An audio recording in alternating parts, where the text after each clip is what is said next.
I think we can jump in, Tony. Cool. Yeah. Awesome. Fantastic. Well, um, my name, before we kind of get in, just a quick background of who's going to be doing the chatting today. My name is Tony Kusner. I am a part of the solutions consultant team here at Infinicept. So looking forward to kind of bringing you through the webinar. Savannah? Everyone, I'm Savannah Creed, Senior Director of Strategic Solutions here at Infinicept, and I will be walking through sort of the latter half. And I just got a notification that my internet's unstable again, so I may not be. You may be in good hands with Tony. Here's our All crossed. good. All Yeah, right. no, all good. Well, fantastic. Savannah, hopefully you can stick around for that. But if not, we will get through it either way. I think really today's purpose, right, is to really talk about the payments ecosystem as a whole, right? How it's evolving, the complexities of it, who's involved, right? I think it's important to know the different players, the different aspects of the payments workflow, kind of payments models, roles and responsibilities. And I think we're going to really cover a lot of that today in our agenda, where we go into the ever evolving growth trends that we're seeing in the payments industry. Like I mentioned, kind of the who's, right? Who's in charge of making sure people get paid on time. Some old payments models, as well as some newer embedded payments models that we see kind of picking up the slack of the needs and demands of the industry today. Like I mentioned in the beginning, for any newcomers here, if you have any questions, please feel free to jot them down on the Ask the Speaker panel there on the right-hand side. We'll try to get those answered on the fly or address them at the end if it's more of a discussion type question. So let's talk about payments growth. Payments growth today is coming from digital commerce. We're seeing a lot of payments moving to more of the e-commerce space, right? The Amazons, the digital web space.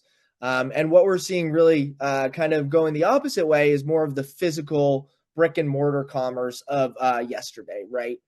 Value-added services are really a key driver for this growth, right? The ability to provide a flawless merchant and customer experience really seems to be a key factor in providing a payments program that can kind of facilitate the needs of your merchants, your clients, and their end users and consumers. And kind of driving that growth, which I think is really, really fantastic. If I could go ahead and hit the next slide here. Oh, backwards, forwards. There we go. What I think is really awesome to see is we're seeing the SME market, the small and medium enterprises, really drive the growth in the digital e-commerce space today. 76% of the payments revenue growth is coming from the SME market. Now, what we're seeing as a friction point there is the traditional merchant acquirers, right? The ISOs of yesterday, of the past, they're not really equipped for the digital space in terms of the demands and the needs of digital payments and those merchants who are facilitating those payments, right? What they need to kind of make that operate well. Where we see picking up the slack is embedded payment providers, right? The ability to embed payments into an already existing service offering and providing scalable solutions for things like onboarding new merchants and providing reporting capabilities and risk monitoring is really driving the growth forward for that digital and e-commerce space. So let's kind of dive into the who's who. I'm gonna kind of dive into each individual block here on the slides to come, but I think it's important to note that in payments, this is really what we see are the five major kind of players, if you will, to make payments work, right? The card networks who are in charge of kind of creating rules, the issuing banks who are really responsible for providing the cards for consumers to utilize at the merchants that the acquiring banks are responsible for funding. Payment processors really manage the transactions and make it all work, and the merchant acquirers and the embedded payment providers we see kind of facilitate all the other tools that are needed to do things like underwrite, collect and assess fees, bill to your merchants, and to make sure that kind of everything is running smoothly and efficiently. Diving into more detail on each of these, we see the card networks. We're all familiar with MasterCard, Visa, right? Discover, and they really provide the infrastructure to clear and settle to and from the banks, right? They manage the interchange and kind of system and set the rates where they kind of will be the ones to settle and assess all of the transactions coming through, while also maintaining and managing the compliance rules and regulations of the new kind of things that we see coming out in the digital e-commerce space and things of that nature. The issuing banks, they're the ones who really provide the consumers with the credit and debit cards they use to initiate payments at the merchants, at the businesses that they're going and utilizing, right? This is where we see the start of the connection between issuing banks as well as the acquiring banks on the other end, who are responsible for ensuring that those merchants get funded when they're supposed to be funded, making sure that the consumers that are leveraging the merchants who are swiping their cards, who are kind of initiating payments with those businesses, ensuring that money moves appropriately, securely, managing all of the risk associated with these merchants and things of that nature. The processor's role is really to kind of make sure that everything is working, right? Connecting kind of the dots between the issuing and the acquiring banks. They support in a plethora of different ways. Effectively, their goal is and their role is to really move the money to and from where it needs to go, right? From bank accounts to bank accounts, from merchants' bank accounts to consumers, from things like that. And finally, we bring ourselves to the merchant acquirers and the embedded payment providers. And they really connect the merchants to the payments ecosystem that I kind of just walked through there, that Savannah will spend some more time kind of diving into in the slides to come. They offer the ability for these players to sign up merchants, right? To accept payments, to understand these merchants' past, so they know that they're good acting merchants and businesses that they want to do business with. It's something that ultimately these merchant acquirers will work out with acquiring banks, sponsoring entities to ensure that they are adhering to the compliances, the risk and policies and procedures that are provided and kind of put into place by the payments ecosystem and those players that we just went through.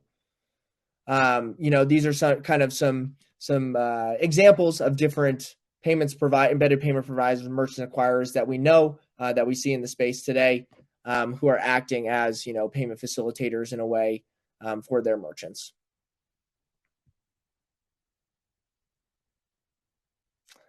And Savannah, I'll pass it on to you if you want to kind of handle some of the models of old and new. Thank you, Tony. So what Tony really was setting up there was the foundation of who's involved in the payments ecosystem. And I think no matter what model you're using, it's important to know that like all those people are involved in this somehow. And what often happens is that as you move into more modern payments offerings, you have more proximity to those providers or to those participants. And thus, right, less space means less stuff can go wrong in that space. So being more intimately linked to them is to your advantage. So going through here, and I apologize, one moment. I have some wildlife at my house today. It's a lot going on. There's a large moose in my yard, which Tony has heard me say like 6 times this morning. If you think about the foundation of all of these models, what you probably know if you are a traditional payments player is the ISO model, maybe merchant of record. I think this has become a lot less common, particularly in the United States, and then the referral model. So if you think about these two ISO models, you basically in both of them become an extended sales force for the acquiring bank and processor. In the retail model, you don't participate in any of the back office stuff at all. And you're not integrated to anything. You're not very autonomous. I think that in the wholesale ISO, you take on a little bit more. You get to do a little bit more of those customer service functions from an underwriting perspective and a risk management perspective, and you still can't settle funds. And I think that this is kind of the kicker for a lot of companies, because one of the largest areas for complaints. I think it's 10% of all complaints, and then all the other areas are really small, but 10% of all complaints are about money movement. Where's my money? Which makes complete sense, right? Like a money movement problem is a P0 issue. And so that is where, and we can talk a little bit about referral, but the referral model is a throw it over the fence, right? You're not involved in the sales process. You're not involved in the underwriting, and you really have no visibility into what's going on. So you get a rev share, and the contract with your merchant is between the merchant and the processor, a la WorldPay, Fiserv, TSYS, or an ISO that you might have a referral relationship with. So in the traditional payments ecosystem, it's the merchant, it's the acquiring bank and processor or payments company, and it's the card brands. And in the more modern ecosystems, where a lot of you come in, is being this embedded payment provider. So you are the software company, and you are adding on payments in addition to your core competencies as a software vendor of some other kind. Or if you're a payments company today, you are becoming more intimately involved in the flow of funds and back office functionality to improve your merchant experience. So just because we would be remiss if we didn't put a little propaganda in this educational session, either model, right? Where Infinicept can come in, we have bank customers who use us to manage their portfolio, and there's not an embedded payments player in place. But we provide merchant onboarding, we provide underwriting, we help with the risk and compliance monitoring, and we help with the fee management and funding operations. And I think that if you're a software company, having some help with these things is really compelling, because you want to continue to do what you do best and provide people with the service that you have become known for. And you don't want your development teams and others getting distracted by trying to build an onboarding tool or build out an underwriting dashboard or any number of things within this space. And as a payments company, I think that the compelling thing about what Infinicept does is that we can take some of those new functions, like your participation in the flow of funds, and make them a lot more seamless and a lot less scary from the outset, because you'll have a tool that allows you to use them and provide those services right away. So I think it's no surprise to you all that we are advocates of some of these newer payments models. And in all of these different types of modern payments model, right? Marketplaces, payback as a service, like our new product LaunchPay, or becoming a full registered payment facilitator, you have a lot more choice of who you're going to work with. You can bring your own gateway. You can pick a processor. There's a lot more control and flexibility, and more risk assumption means that your revenue is going to increase. So while there is a greater onus technically for you all and operationally, the revenue upside of that is reflective in your revenue. And then you obviously have the ability to avoid lock-in, because if you're big enough, you can spread these things out, and you can work with a provider who doesn't lock you into their model. So marketplaces tend to be for a specific use case, and in a marketplace context, the marketplace is represented to the seller as to the customer as the seller of the goods. So in this model, you want to think Amazon, Uber, right? If you had an issue with what had happened, you wouldn't call the product that you bought. I just bought patio furniture, so Sun Fun patio furniture. You would call Amazon or reach out to Amazon customer support. If you had an issue with an Uber ride, you wouldn't call Tony and be like, "Excuse me, I left my phone in your car." You would go through the Uber support process. So that's sort of where this fits in. And I think it's for a subset of software companies. Like, it just won't make sense for everybody, because in a model like, I'm going to skip around a little bit. In a model like payment facilitator, the support setup would be a little bit different. So the software company will manage the merchant application, underwriting, onboarding, and all of those things. But they're largely invisible to the consumer. So if I go and Tony is providing me pest control services and I have an issue with that, I'm not going to call WorkWave. I'm going to call Tony and he's going to help me resolve whatever bugs were left behind after the services were done. So I think that that's helpful context to say who's in charge, right? Like who is responsible, and that helps you drill down on which model it would be from a servicing perspective. And then similar to Marketplace, you'll still set the processing fees and you'll still have liability and you'll be able to claim top line revenue. And you'll still be sponsored by an acquiring bank and you'll have a processor who helps you move the money. So there are some similarities between PF and Marketplace, but that's sort of how you tell the difference. And then the last one is PayFac as a service or managed PayFac or hybrid. And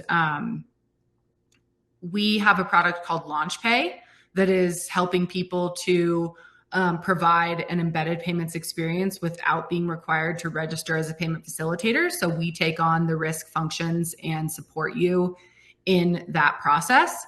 And what that typically looks like is a white labeled customized merchant application and onboarding experience. And it gives you, a lot of different optionality in terms of how you interact with your customers and your configuration.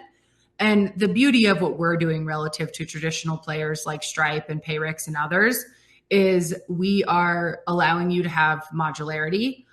We started off in PayFac and we still believe that as people grow, that's where they should go.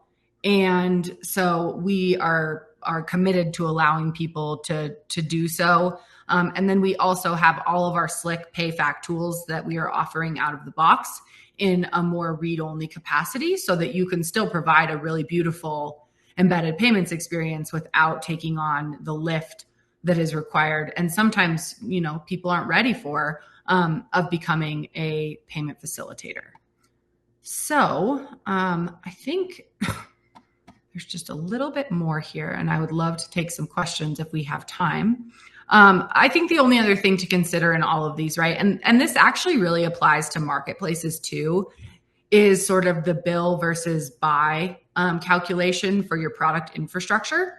So you could go and you could build a underwriting portal and a boarding service and a back office, but I think that is challenging. And so it is useful to consider partnering and subscribing to a tool like Infinicept, where you get immediate access to the tools. There's a user interface to start, and you can ramp up and slowly integrate to APIs and create an even more bespoke experience and really, grow your offering as is fitting for your business as it stands that day. Like, we want to meet you where you are. And I think that any provider you work with should want to meet you where you are. So if someone is asking you to agree to huge minimums or, different things that make you feel squishy, reach out to us and we are happy to say, oh, that's normal. You should expect that. Or,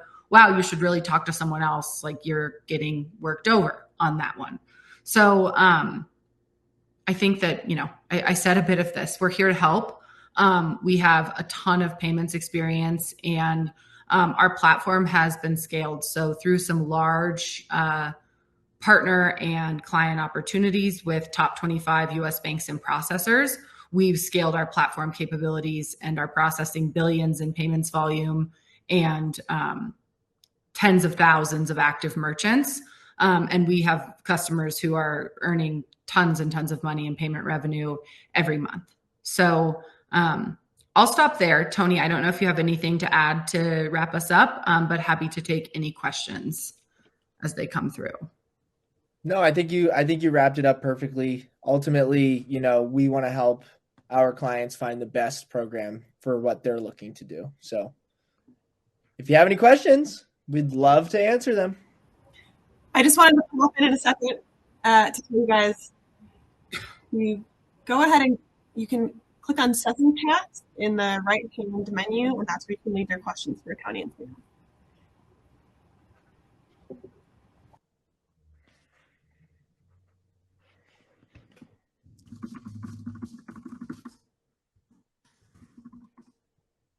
Was this helpful for anyone? I don't know if anyone will be able to really answer us in real time on that. If there are questions that we can answer after the call, feel free to reach out to us directly, and we're happy to jump in and help.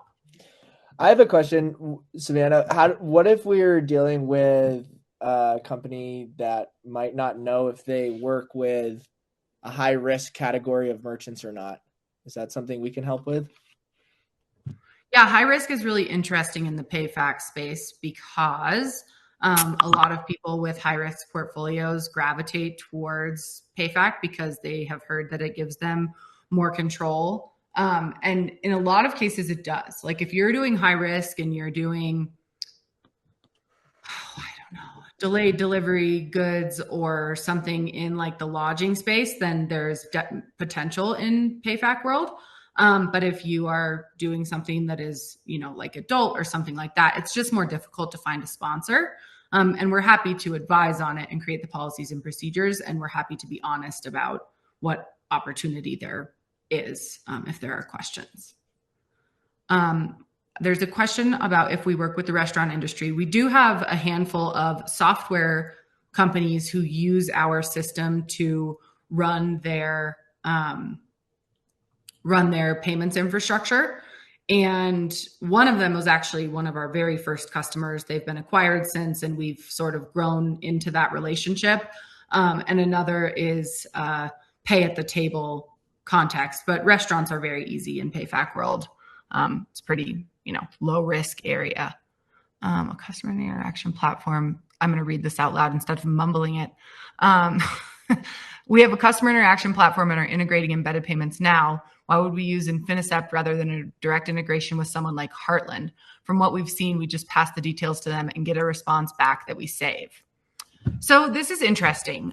Global Payments, Heartland, TSYS, ProPay, the Global Payments family of companies has not been particularly prolific in the payment facilitator space. So I don't want to name names if you want to keep private, but I would love to chat with the asker of this question a little bit more on what integrating embedded payments means.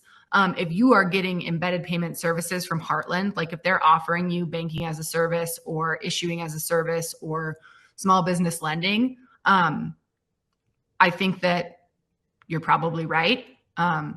You pass the payment details and you get a response back.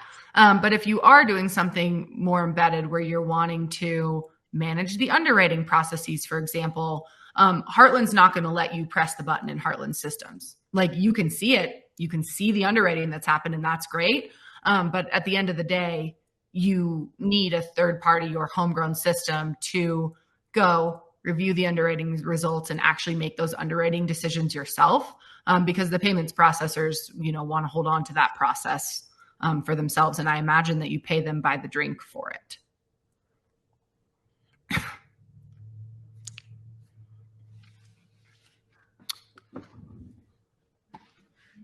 Awesome. If there's nothing else. I think there was one more similar to the restaurant question. Can we work with the medical industry?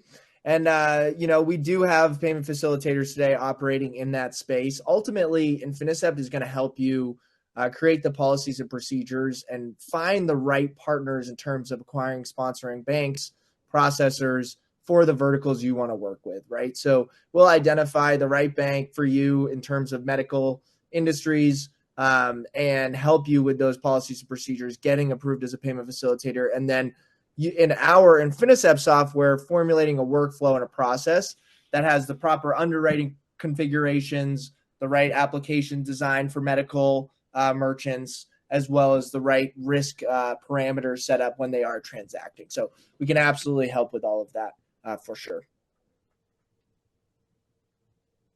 And I just put a link to a case study with one of our medical space clients. We have more than one, but it's a nice piece on how we support them today.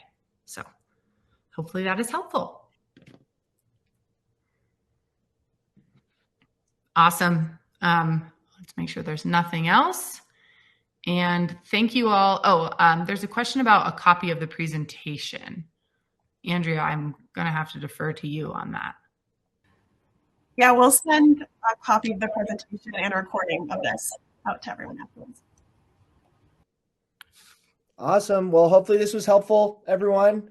We'll have more of these coming down the pipe. So looking forward to chatting to everyone when we talk to you next. Thanks, everyone.